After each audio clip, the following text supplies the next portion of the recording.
You can keep your job or your wife, not both. My wife tried to destroy everything I built for her family's emergency. Turns out she was already planning her exit, cheating with a coworker and sabotaging my career. I dismantled her plan piece by piece. Hey Reddit, not sure how to even start this, but my wife gave me an ultimatum that flipped my whole life upside down. What started as helping her family turned into something way darker than I ever expected. I've been sitting on this for a while trying to make sense of how it all went down. So, I figured I'd finally write it out. Maybe it'll make more sense once I tell the full story. I, Larry, 32, male, an industrial engineer out in Denver. And for most of my life, I've been the guy who keeps things running smoothly. Machines, schedules, people. You'd think that kind of logic would protect me from chaos at home. Yeah, not exactly. Michaela, my wife, 29, female, freelance graphic designer, has always been the spontaneous one. I used to find that attractive until spontaneous turned into strategic with selective honesty. We'd been married 3 years, no kids, just a small apartment we were about to trade for a house once my promotion came through. That promotion was the light at the end of a 5-year grind. Lately, though, things fell off. I'd walk into the living room, and she'd slam her laptop shut like I'd caught her watching State Secrets. Her design calls suddenly required headphones and closed doors. She changed her phone passcode. When I asked about it, she gave me the classic, "Why don't you trust me?" A phrase that usually means you absolutely shouldn't. She started spending evenings scrolling through Zillow listings in other states. I figured it was just her creative brain wandering until she said, Denver's too dry for me. I miss the rain. She's from Portland. I didn't think much of it until one night. She finally decided to drop the act. It was a Tuesday. I just finished finalizing production timelines and was dead tired. I walk in, and she's sitting on the couch with that posture women get right before delivering bad news. Arms crossed, one knee bouncing, eyes too calm. "Larry," she said, "we're moving to Portland." I laughed because, that's not usually how marriage decisions are announced. "We're doing what now?" "To help my family," she replied. "My dad's been struggling since he lost his job, and they need me. If you don't come with me, this marriage is done." Just like that. No warm-up, no conversation. Straight to emotional blackmail. I set my bag down and stared at her for a second. "You're saying if I don't uproot my career, we're done?" Her face didn't even twitch. "If you really loved me, this wouldn't be a question. Family comes first." There it was. The guilt grenade. Classic. "Michaela," I said, keeping my tone even. "We've got a life here. My promotion's 2 weeks away. We've been saving for a down payment. I can't just walk away from everything I've built." She tilted her head like I'd said something in another language. "Money isn't everything, Larry. You care more about a paycheck than your wife's family. There's this thing that happens when someone's so convinced they're right that logic just slides off them. You can either argue until you're blue in the face, or you can sit back and let them expose themselves. I chose option 2. "Okay," I said slowly. "So let me get this straight. You want to leave Denver where our entire life is because your dad lost his job temporarily." She folded her arms tighter. "It's not temporary. He's depressed. He needs emotional support." "Does he need you specifically? Or would weekly calls and visits help?" Her lips pressed together. "If you can't understand the importance of being there for family, I don't know what to say." "Try honesty," I muttered, her eyes narrowed. "Excuse me?" I shrugged. She glared like I'd insulted her ancestors. "You're unbelievable." "Probably," I said, "but I'm also not an idiot." The room went silent long enough for me to hear the fridge hum. She finally stood up, grabbed her phone, and said, "I can't do this with you when you're like this." When I'm like, what? Rational? She stopped halfway to the hallway and turned around, her face cold. "You've made your choice by not agreeing to your ultimatum, by choosing your career over your wife." And that's when it clicked. She wasn't negotiating. She was setting a trap. No matter what I said, she'd already decided the answer. I watched her disappear into the bedroom and close the door, probably to message whoever she'd been talking to behind my back. I should have felt angry, but what I felt was something colder. Clarity. She thought she could threaten me into submission. But here's the thing about engineers. We don't respond well to emotional manipulation. We fix systems. We solve problems. And right now, the problem was sitting in the next room, pretending to be my wife. So, I made a decision of my own. I wasn't moving to Portland. I wasn't abandoning my promotion. And I definitely wasn't going to keep pretending this was a marriage built on teamwork when she'd already started playing solo. When I walked into our bedroom later that night, she was pretending to sleep. I just looked at her for a second. This woman who used to make me laugh so easily, now lying there like a stranger, and I felt weirdly calm. If she wanted a test, she was about to get her results because I don't do ultimatums. I do facts. And the fact was simple. The minute she said, "If you don't come, we're done," she made my choice for me. And I wasn't about to fail my own sanity just to pass her delusion. The next morning, Michaela acted like nothing happened. Pancakes, fake smiles, small talk. I just watched, wondering how someone could deliver an ultimatum one night and play domestic goddess the next. She slid a plate across the table and said, "You've been so tense lately, babe. Maybe you should take a break from work." I stared at her for a second. "You mean the job you want me to quit?" She gave a light laugh. "You're always twisting things. I'm just saying you're overworking yourself, right?" Overworking myself toward the promotion she pretended didn't exist. Over the next few weeks, she started a full-blown emotional campaign. It was subtle at first. Little digs that turned into daily routines. Every argument somehow circled back to me being a bad husband. She'd say things like, "Any real man would put his wife's family first." Or, "You're supposed to be my partner, not my obstacle." When guilt didn't work fast enough, she upgraded to reinforcements. Her parents. The first call came on a Sunday morning. Her mom's voice trembled like she was auditioning for a tragedy. "Larry, honey, I hate to bother you," she said, "but we're in a real mess. The bank's been calling about the mortgage. I don't know what to do." It took one phone call to know Michaela coached her on what to say. I told her calmly, "I can help with a few payments if needed, but I can't move states right now. My job's mid-cycle. I can wire something this week." She sniffled. "You don't understand. We just need family nearby. We need Michaela. She can't do that from Denver." Of course. There it was again. The manipulation through family. 2 days later, her dad called. His tone was all man-to-man. The kind guys use when they're trying to guilt trip you while pretending they're not. "Son, you gotta understand how hard it is for a father to ask for help. I'd never interfere in your marriage, but Michaela's torn up about this. We're not asking for money, just support. She needs to be here." I told him I get it, but pulling me out of my job isn't going to fix your mortgage. Let me help financially. He sighed like I just told him I hated puppies. "I thought you were a family man, Larry." By the third call, I stopped answering unknown numbers. The next morning, my coworker Jake pulled me aside at lunch. "Hey man, congrats on the move. Heard you're heading to Portland." I nearly choked on my sandwich. "What?" "Yeah, your wife mentioned it on the company page.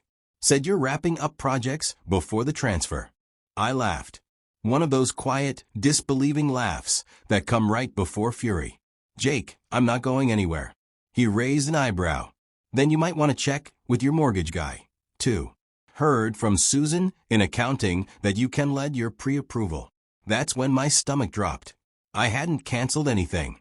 I called the bank during lunch. After a few minutes on hold, the rep came back and said, "Yes, we received the cancellation request from the shared Gmail you used on the lender portal. It was submitted yesterday by Michaela Walters." I gripped the phone tighter. Of course it was. I hung up, took a deep breath, and said to myself, of course she did. Or that night, I came home and found her pretending to scroll Pinterest like she wasn't planning corporate sabotage. "Michaela," I said casually, "you can let our mortgage pre-approval." She blinked twice, then smirked.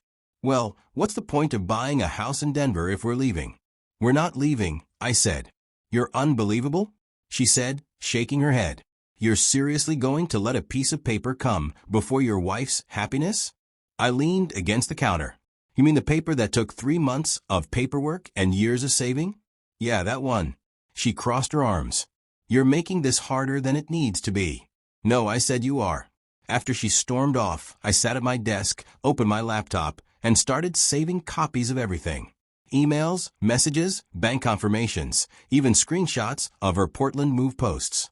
I didn't know what her endgame was, but I wasn't about to be the idiot husband who found out too late. Over the next week, I noticed her getting bolder.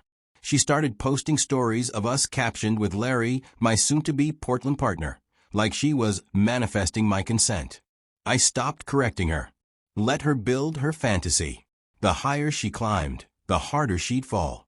When she wasn't pretending we were moving, she was giving me silent treatment marathons. I stayed polite, calm, collected. I kept going to work, getting my projects done, keeping my head straight. By the end of the second week, she was frustrated that I wasn't breaking down. She wanted tears, panic, begging, something she could use to prove she still had control. Instead, all she got was a man quietly watching her lose credibility. One night she muttered, I thought marriage meant sacrifice. I looked up from my laptop and said, it does. Just not one person sacrificing everything while the other one rehearses her exit. She didn't have a comeback for that. That was the night I stopped doubting myself. Whatever this was, it wasn't partnership. It wasn't even love. It was strategy. 2 days later, she made her next move. I was drinking my morning coffee, scanning blueprints on my tablet, when she walked in, already dressed like she had a press conference scheduled, arms crossed, chin tilted high, the pose of someone about to deliver a speech. You have 2 weeks, she said flatly. To decide. I looked up. Decide what? Portland or our marriage? I took a sip of coffee like she'd just reminded me to take out the trash. That's cute, I said. You rehearsed that? Her eyes flared. This isn't a joke, Larry. I'm serious. I can tell. You even used a deadline. Very corporate of you. She stomped closer. I'm done waiting around for you to grow a heart. My parents need me. If you loved me, you'd already be packing. I stood, set my mug down, and met her stare. If you loved me, you'd stop turning our marriage into a negotiation. She scoffed, spun around, and slammed the bedroom door so hard the picture frames rattled. I went to work like nothing happened. My job had become my escape, a place where logic still made sense. Machines didn't lie. People did. But that morning, even work couldn't stay untouched. My manager, Greg, pulled me into his office before our meeting. He's an old school guy, the type who starts every sentence with, "Look, kid." He closed the door and gave me a weird look. "Look, kid," he said, "I got your email about relocation. That true?" My stomach dropped. "What email?" He turned his monitor around. On the screen was an email sent from my company account, except I hadn't written it. "Hi, Greg. Just a heads up. I might be relocating to Oregon soon due to family matters. I understand this may affect my eligibility for the promotion. I'll confirm once things are finalized. Larry Walters." I felt my pulse in my jaw. "Greg, I didn't send that." He frowned. "You sure? It came from your address." "Positive." I said she must have used a remembered login on my home laptop. I left one session open. He whistled. "Man, that's manipulation on a corporate level." "Yeah," I said. "Tell me about it." When I got back to my desk, I changed every password and added 2-factor authentication on everything. Greg later told HR what happened and documented it himself. My record stayed clean and the promotion was still on track. Greg told me, "Don't worry. I'll document this and forward it to HR myself. Your record's clean. Nobody's taking that promotion from you." I nodded, trying to stay composed. But inside, I was ready to punch drywall. Not out of rage, out of disbelief that she'd actually tried to sabotage my career. On my way out of his office, I bumped into Jake, my coworker, who'd been following the soap opera from the sidelines. "You good?" he asked. "Define good," I said. He raised an eyebrow. "Your wife just pulled an HR stunt. That's advanced warfare." "Yeah." I said, "She's running a PR campaign against me now." Jake laughed. "Bro, she's not a wife anymore. She's a startup founder trying to pivot her business model. That actually made me laugh. First time in weeks. You might be right, I said. She's pitching a merger that's already bankrupt. Then I went home and acted like nothing happened. She wanted a reaction. She wasn't getting one. When I walked in, she was at the kitchen table scrolling through her phone. She didn't even look up. You look tense, she said. Rough day. You could say that, I replied. Maybe if you weren't so stubborn, life wouldn't be so hard. I smiled faintly. You're right. If I just gave up everything I worked for, life would be easy. She frowned, sensing the sarcasm, but too prideful to address it. You'll thank me someday. For what? For saving us, she said simply, like she actually believed it. By the weekend, I started noticing more signs. She'd leave her email open when she forgot to close the browser. Threads with names like Portland Project Group, Design West Collective, and Relocation Strategy. All dated months before her dad's supposed layoff. I took pictures of the screen with my phone. Not because I needed proof, but because I wanted to remember how far she was willing to go to get her way. Still, I didn't confront her yet. I wanted to see just how deep this went. The following Monday, Jake swung by my workstation during lunch, holding his sandwich like he was delivering news from the front lines. Hey man, he said, lowering his voice a bit. My girlfriend Lisa says she's been in some online design groups with Michaela. I didn't even look up from my screen. That's so. Yeah, he said. Apparently, your wife's been talking to Portland agencies for like half a year, way before her dad's job thing. Lisa thought you already knew. I froze mid-scroll. Half a year? Jake nodded slowly, then hesitated. There's more. Lisa said Michaela's gotten kind of close with one of those designers. Some guy named Ryan, I think. Portland-based.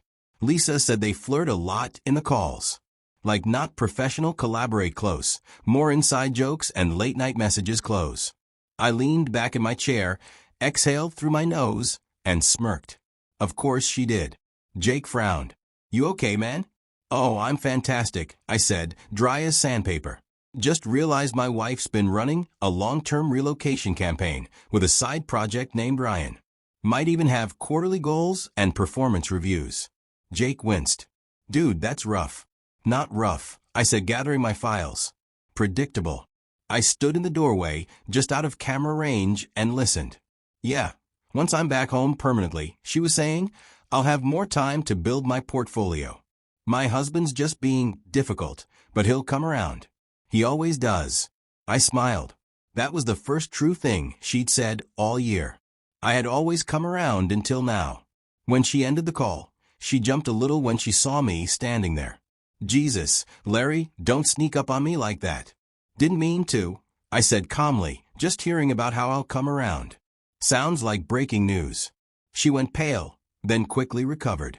It's called manifesting, Larry. You should try it. Might help you get over your obsession with control. I tilted my head. Funny coming from the woman who emailed my boss pretending to be me. Her face twisted, but before she could reply, I added, don't bother denying it. HR already knows. They thought it was creative. Unethical, but creative. She opened her mouth, then closed it again. You're unbelievable, she said finally, grabbing her phone. I know, I said. That's why I'm keeping records. For once, she had nothing to say. She just walked past me and slammed the door. I sat on the couch, calm as ever, thinking about the months of manipulation, the layers of lies, the effort she'd put into building her alternate reality, and I realized something simple but solid. This wasn't chaos. It was a system. The next day, I leaned against the doorway, arms crossed, just listening to her call until she noticed me in the reflection of her laptop screen. Her face drained of color like I'd caught her with a hand in the company vault. Oh, hey, she said too quickly, tugging her headset off. Didn't hear you come in. Clearly, she fumbled with her mouse. I was just wrapping up a client call with Ryan. I asked casually. Her hands froze mid-motion. What? I walked in slowly. The Portland designer you've been flirting with for 6 months. Don't look so surprised. Lisa filled me in.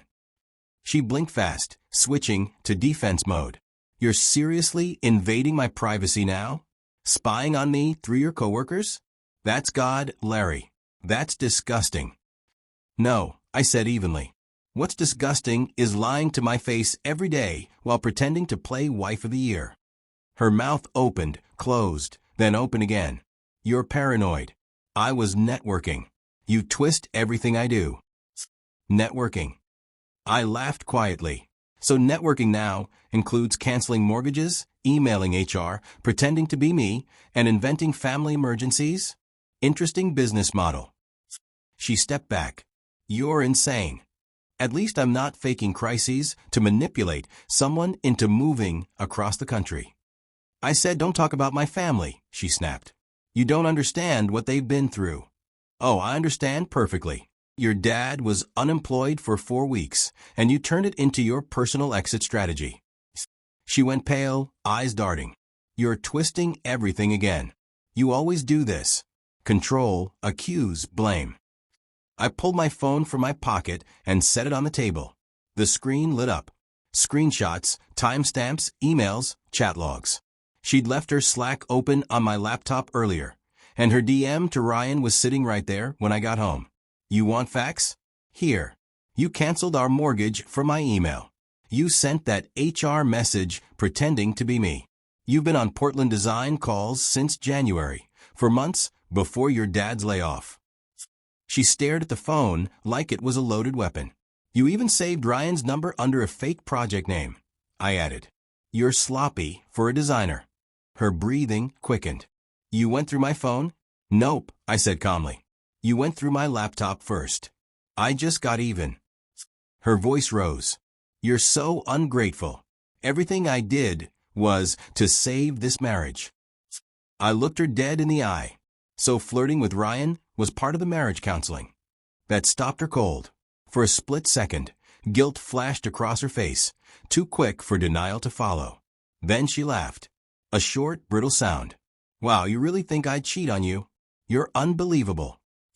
Yeah, I said. You keep saying that, and I keep finding proof. Her hands trembled. You don't know what you're talking about. Sure I do, I said, pulling up one more screenshot, her private message to Ryan. Once I'm back in Portland, I'll finally be free from this. She stared at it, her mouth slightly open. You were never planning to move with me, I said quietly. You were planning to move from me. Her face twisted in frustration. You don't get it, Larry. You were holding me back. I needed to build something real. My family needed me. You just wanted to stay in your little comfort bubble, playing factory man while everyone else was moving forward. Forward? I asked. You mean lying your way into unemployment and calling it progress? She picked up her phone like she might throw it, then put it down again, realizing that wouldn't help her case. Finally, she said it. The line that told me everything about who she truly was. Fine. If you don't want to move out, then give me money for flights. I still have things to take care of. I actually laughed this time. You cheat, manipulate, and burn every bridge in sight. And your takeaway is asking for travel money. She shrugged, defiant. You owe me something after all this. I walked to the doorway, calm as ever. You're right. I owe you one thing. She looked up hopefully. What? Divorce papers? I met her eyes. We're done here. Her jaw tightened. You'll regret this. I already do, I said, regretting not ending it earlier. Then I turned and walked out, leaving her standing in that office full of lies she'd built, surrounded by the echoes of her own arrogance. Michaela had spent months building her perfect illusion, convinced she could outsmart me. The thing about systems built on lies is that they collapse under their own weight, and hers just did. The morning after I walked out, I called a lawyer. No hesitation, no second-guessing. The man's name was Harris. Calm voice, direct questions, no fluff. I told him everything in order. The fake family crisis, the sabotage at work, the cheating. He listened, without interrupting, and said, "You've got more than enough reason to file. I'll have the papers drafted by the end of the day." "Perfect," I said. "Send them straight to her." He paused. "You sure you don't want to wait a few days? Sometimes clients?" "No," I cut in. This is overdue. That afternoon, I checked into a short-term apartment downtown. Bare minimum setup, bed, desk, and peace. The silence felt expensive in the best way. 3 days later, Harris called. She's been served. I smiled to myself. How'd she take it? He chuckled. From what the process server said, not great. He wasn't kidding. Within an hour, my phone lit up with messages. You heartless coward. You're divorcing me over nothing. I didn't reply. 10 minutes later, she called. I let it ring out. Then she left a voicemail full of fake tears. You're really doing this after everything we've been through. You're destroying a marriage because you can't handle being wrong. You're cold-blooded, Larry. Everyone's going to see who you really are. Translation. She'd already started damage control. By the next day, I was hearing from mutual friends. One texted, "Hey man, Michaela says you blindsided her with divorce papers. That true?" I replied with a single message. Ask her who's Ryan. Silence. Word spread fast. She started telling people I abandoned her during a family emergency on social media. I didn't bother defending myself. Let her run her PR campaign. I had work to do. The divorce process moved faster than I expected. Harris was efficient. He got every document squared away and made sure the joint accounts were frozen before she could move anything. A few days later, the bank notified me about repeated login attempts on one of the accounts, hers, obviously, trying to initiate a transfer before the freeze fully processed. She emailed me that night. You're disgusting. I can't believe you trapped me financially like this. I replied once, you trapped yourself. The next morning, Greg called me into his office again. I figured it was about another fallout from the HR stunt, but instead he grinned. Promotion's official. HR cleared everything.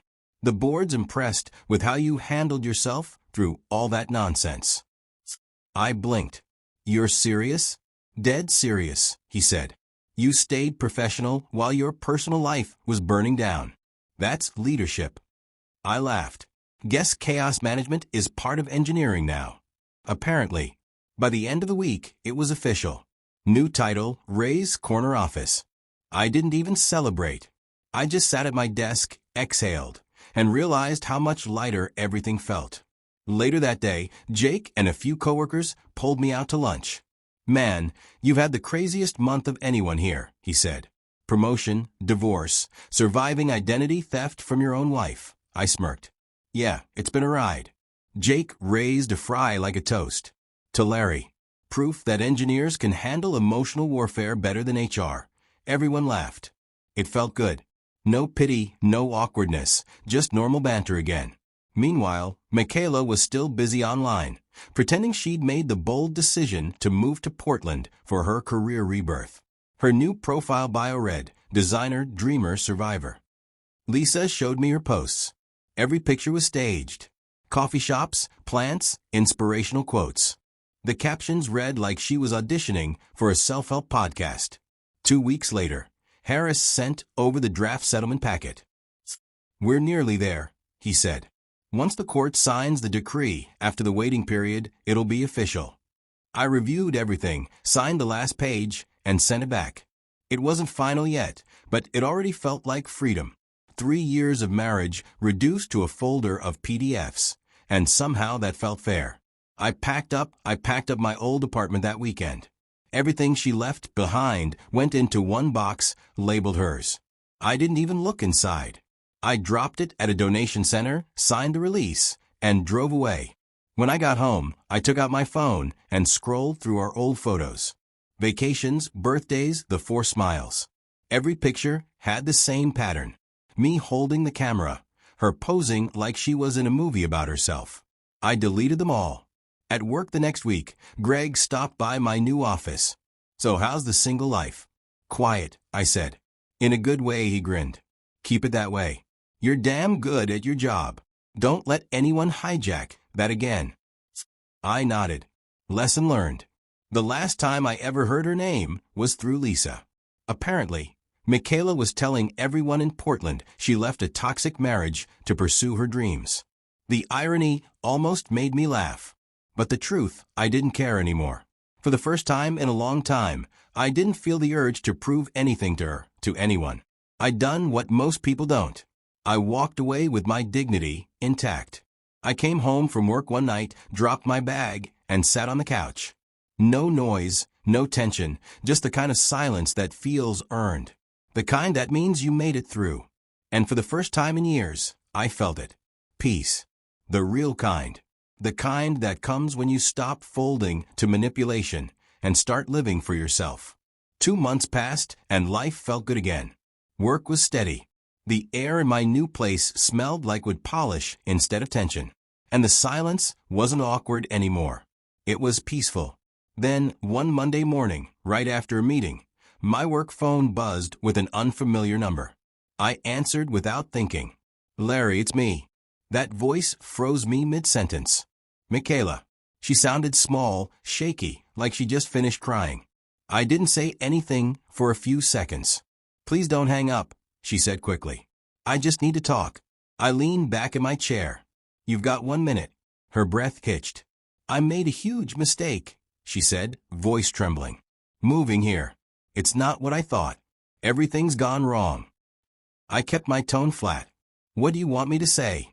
"I want you to listen, then say something worth listening to." She sniffled. "I miss you, Larry. I miss us. I know I hurt you, but I've had a lot of time to think. You were right about everything. My family didn't need me like I thought. My dad got another job 4 weeks after I moved. They're fine now. They didn't even want me staying that long." I tilted my head, staring out the window at the skyline. 4 weeks, huh? All that manipulation for a month-long crisis. Her voice cracked. "Don't say it like that." "Like what?" "Accurate, please," she said, desperation creeping in. "Portland isn't what I expected. I can't get steady clients. The bills are piling up, and I can't do this alone." There it was. The truth wrapped in self-pity. Not "I miss you, but I can't handle life without control." "Larry," she said softly, "I understand now. I get what you were trying to tell me. You were the only stable thing I had. You kept me grounded." I smiled to myself. "No, I kept you accountable. You didn't like that difference." "Please," she whispered. "I've changed." I let the silence stretch until it got uncomfortable. "Michaela, you don't miss me. You miss control. You miss the version of me who let you run the show." "That's not fair," she snapped, her crying suddenly replaced by anger. "You think you're perfect? You think you didn't make mistakes, too?" "I did," I said. "But mine weren't calculated." She went quiet for a long moment. "I just want another chance," she said finally, voice trembling again. "I'll move back. I'll prove I can be better." I checked the clock. "Your minute's up, Larry. Please." Click. I hung up, blocked the number, sat there for a moment, letting the quiet settle. There wasn't anger in me anymore, just certainty. 3 days later, she called again from another number. I ignored it. Then came an email. Subject line, "We need to talk." Deleted. The next day, I came home from work and saw her car parked in my driveway. My stomach didn't drop this time. It just steadied. I parked behind her, walked past her without a word, and unlocked my front door. "Larry," she shouted, jumping out of the car. "You can't just walk away like this." I turned slightly. "Watch me." She followed me halfway to the porch, crying. "You can't just throw away 3 years." I looked at her once, calm and expressionless. "You already did." Then I stepped inside and shut the door. She banged on it a few times, shouting things between sobs. I didn't respond. For 20 minutes, she stayed outside, alternating between begging and cursing.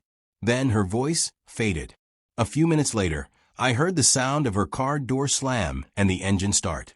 When I finally opened the door, there was a letter taped to it. My name written in big, shaky handwriting. I stared at it for a second, then pulled it off and dropped it straight into the trash can without reading a word. I didn't need to know what it said. It would have been more of the same, just another performance, another attempt to rewrite the story with herself as the victim. Later that night, Lisa texted me. Saw Michaela's new post. Something about learning from loss and rebuilding strength. I replied, yeah, she's learning all right. Then I put my phone on silent and went back to what I was doing, assembling a new desk for my home office. Every screw, every piece methodically in place. No chaos, no manipulation, just order. That night, I sat at my finished desk and realized something important. Closure doesn't come from someone saying, I'm sorry. It comes from not needing to hear it. She wanted a reaction. I gave her silence. She wanted guilt. I gave her distance. And for the first time, that silence didn't feel empty. It felt earned. A few weeks passed after Michaela's little doorstep stunt. And life went back to normal. My kind of normal. No drama, no guilt trips, no one timing their tears for effect. Just work, gym, and a clean house that actually stayed clean. Then one morning, I was running through project notes when Lisa texted me out of nowhere. Hey, thought you'd want to know. Your ex-wife's been making waves again. I replied, that sounds like her full-time job. Yeah, except now the waves are crashing. She got fired from Henderson Design. Something about integrity issues. Words going around that she got bounced for lying to a client, and a few local shops are already avoiding her. I sat back in my chair, almost laughing. The same company she bragged about joining, the one she left me for, gone. Oh, and she's posting new chapter quotes again. Everyone knows she's lying about freelancing. I typed one line back. Some lessons come with invoice terms. That night, curiosity got the better of me. I checked her page, not because I missed her, but because I wanted to confirm what I already knew. Her latest post was a selfie in a coffee shop with the caption, New beginnings take courage. Translation, I got caught lying again.